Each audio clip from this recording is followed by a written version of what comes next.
மிலோ. ஒரு சிறிய நரி மிலோவுக்கு அவனது நண்பர்கள் அவர்களது சைக்கிளில் சுற்றித் திரிவதை பார்ப்பது மிகவும் பிடித்தமான ஒன்று. ஆனால் அவன் சைக்கிள் ஓட்ட முயற்சித்த போதெல்லாம் கீழே விழுந்து விடுவான். என்னால் இதை செய்ய முடியாது, அவர் சோகமாக முணுமுத்தான். அதனால் மிலோ தனது சகோதரன் மேக்ஸிடம் உதவி கேட்டான். தனது சைக்கிளை ஓட்டும்போது பின்னால் பிடித்துக் கொண்டு வருமாறு கேட்டான். அதனால் அவன் ஒவ்வொரு முறையும் பிடித்துக் கொண்டிருந்தான்.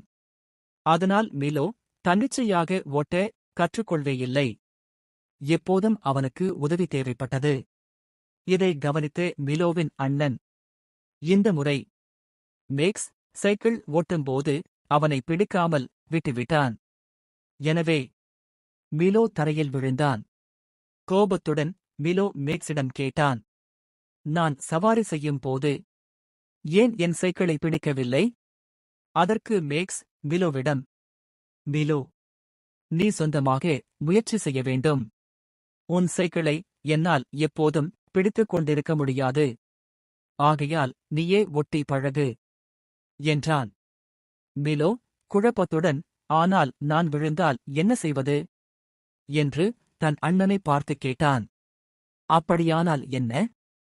நீ விழுந்து எழுந்து திரும்பவும் முயற்சி செய்து பார். மீண்டும் மீண்டும் முயற்சி செய்து பார்.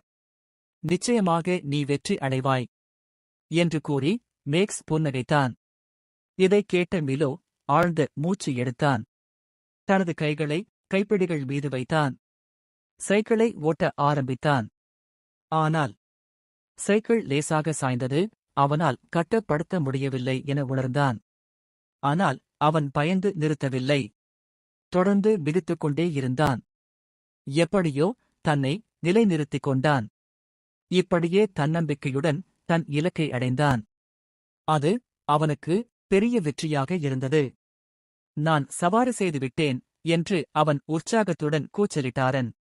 அன்று முதல் மிலோ ஒருபோதும் யாருக்காகவும் காத்திருப்பதில்லை. அவனே அவன் சைக்கிளை ஒட்டி அதில் சவாரி செய்வான். சில நேரங்களில் நாம் நம்மை நம்பி நம்மீது நம்பிக்கை வைத்து முயற்சி செய்ய வேண்டும் என்பதை அவன் நன்கு புரிந்து கொண்டான். எப்போதும் நாம் முதலில் சொந்தமாக முயற்சி செய்ய வேண்டும். நாம் எதையும் முயலாமல் மற்றவர்கள் ஒவ்வொரு முறையும் நமக்கு உதவுவார்கள் என்று எதிர்பார்க்கக்கூடாது. எல்லாவற்றிற்கும் மற்றவர்களை எதிர்பார்ப்பதை நிறுத்தி முடிந்தவரை நாமே முயற்சி செய்ய வேண்டும். முயற்சி திருவினையாக்கும். நன்றி.